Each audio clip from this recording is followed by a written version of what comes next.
Settle in and let your mind gently wander.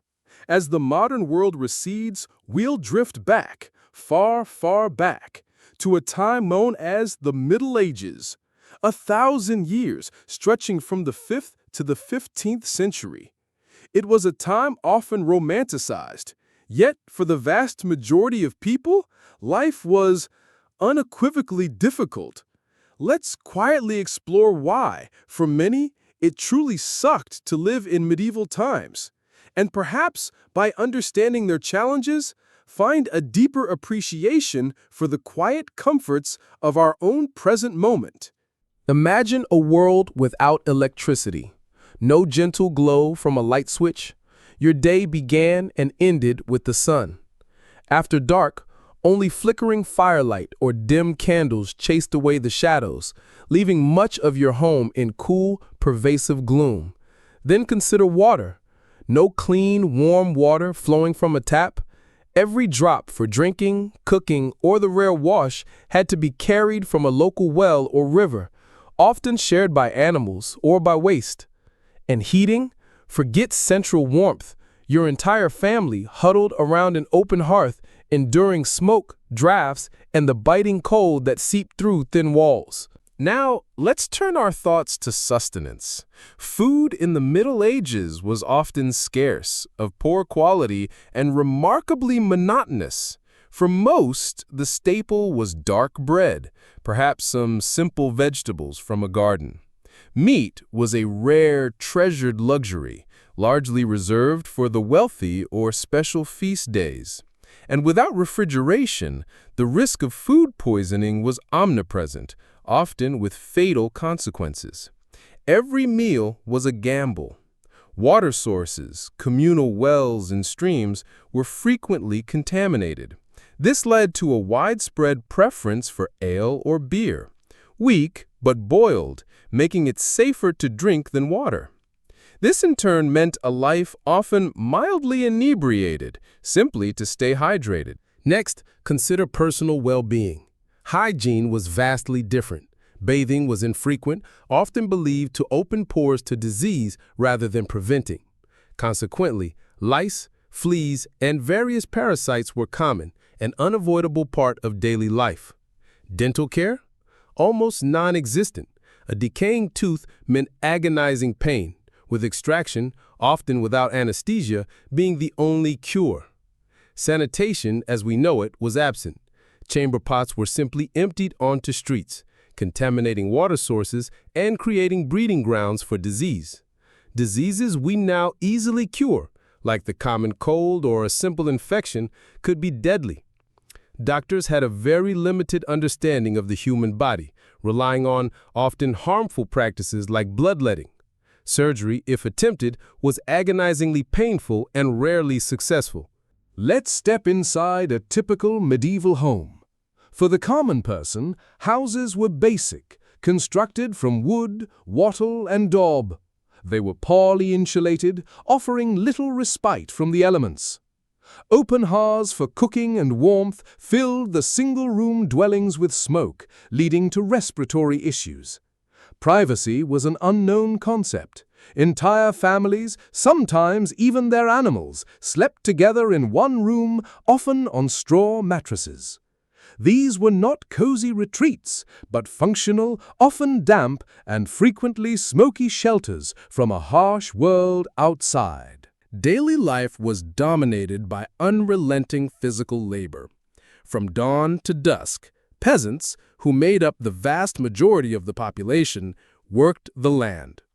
Plowing, sowing, harvesting, it was a never-ending cycle, dictated by the seasons and the sun. Even children contributed to the family's survival from a very young age. Craftsmen, like blacksmiths or bakers, also worked long, arduous, and often dangerous hours. There was little concept of leisure time as we understand it. Your purpose was to work, to produce, to survive. The social structure was rigidly hierarchical, known as feudalism. You were born into your place, a king, a noble, a knight, or most likely, a peasant, a serf. Serfs were bound to the land, working for their lord, paying taxes in labor or goods with very few rights of freedoms. Moving up the social ladder was almost impossible. The church was the dominant institution, influencing every aspect of life, from laws to education to the very calendar. Justice was often arbitrary and harsh, heavily influenced by local lords. Concepts like trial by ordeal, where guilt or innocence was determined by surviving a dangerous task like holding hot iron, or trial by combat, were common. Punishments were severe and often public, serving as grim warnings. Beyond the daily grind, the constant threat of war loomed large, and violence was a more commonplace aspect of life. Conflicts between lords, raids, or larger wars were frequent, bringing destruction and suffering.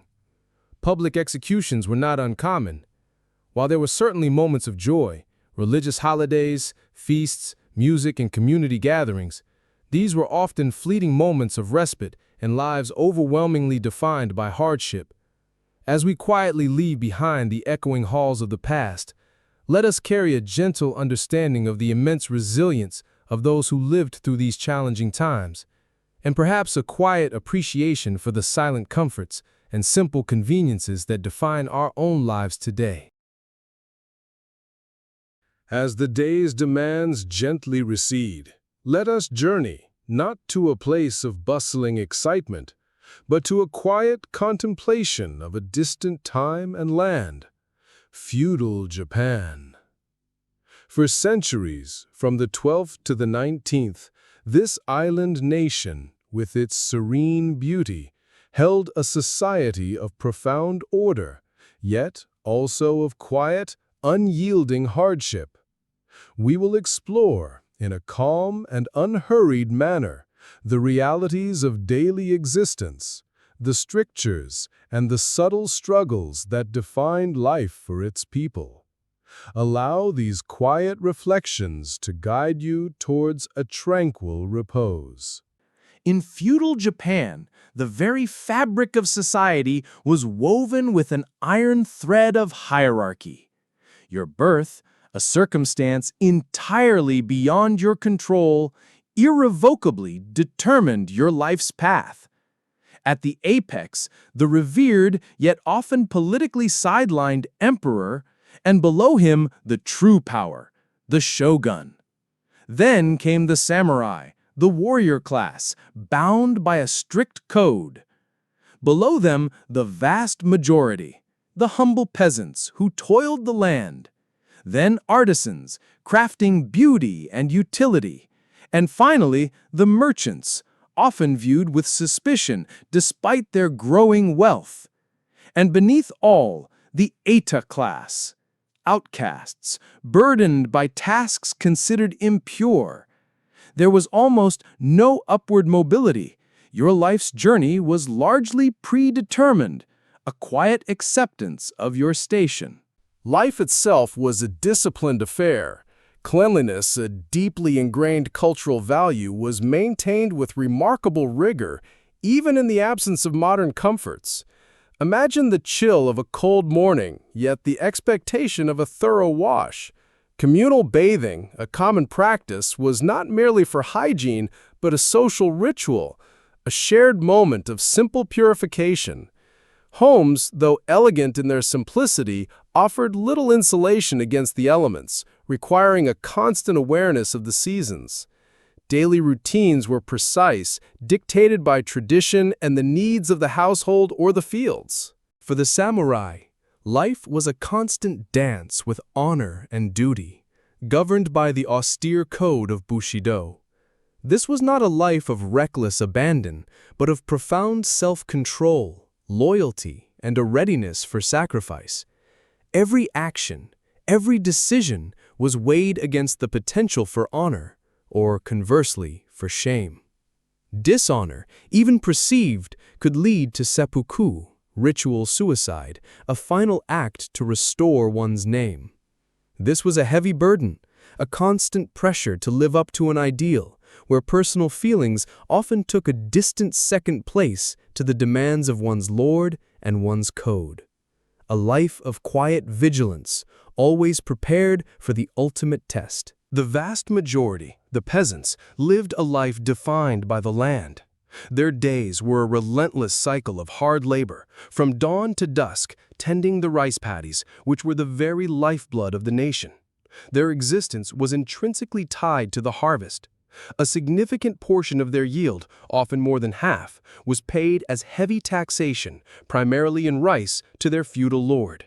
This left them with just enough for subsistence, and often not even that. Freedom was a concept rarely experienced.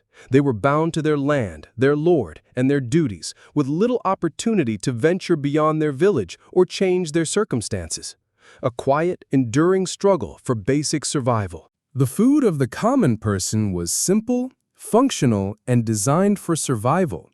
Rice, of course, was the undisputed staple, supplemented by vegetables, perhaps some fish if available. Unlike the varied cuisines of today, meals were often repetitive, providing the necessary energy for demanding physical labor. For the samurai, too, while their meals might be more refined, the etiquette was strict, and they often ate only after their lords had been served. Beyond the plate, consider the spoken word. Freedom of speech, as we understand it, was virtually non-existent. Opinions, especially those critical of the established order, carried heavy social consequences, even the risk of severe punishment. A quiet, guarded existence where thoughts were often kept to oneself. Even personal expression was dictated by one's place. Fashion was a clear indicator of social rank, from the flowing silks of the samurai and nobles to the humble, practical cottons of the peasants. There was little room for individual sartorial flair. Love and marriage, too, were often less about personal affection and more about strategic alliances, family status, and the continuation of the lineage. Emotions were often subdued, subservient to duty. And death was an ever-present reality, from disease, famine, conflict, or natural disaster. Individualism, the celebration of the self, was largely suppressed in favor of loyalty to one's clan, one's family, one's lord. A quiet, collective existence where the individual often faded into the larger tapestry of society. Beyond human strictures, the land itself presented its own challenges. Japan, a land of stunning natural beauty, is also a land of earthquakes, tsunamis, and typhoons. These natural disasters were a constant, unpredictable threat, reminding everyone of their small place in the grand scheme. Yet, amidst these challenges, a profound cultural order emerged. Art forms like the tea ceremony, calligraphy, and poetry were not just hobbies, but disciplined practices embodying a quiet reverence for beauty, precision, and the present moment. These were the subtle threads of solace in a life of quiet hardship. As we gently conclude our journey through feudal Japan, we are left with a quiet appreciation for the resilience, the order, and the enduring spirit of a people who navigated a world so different from our own.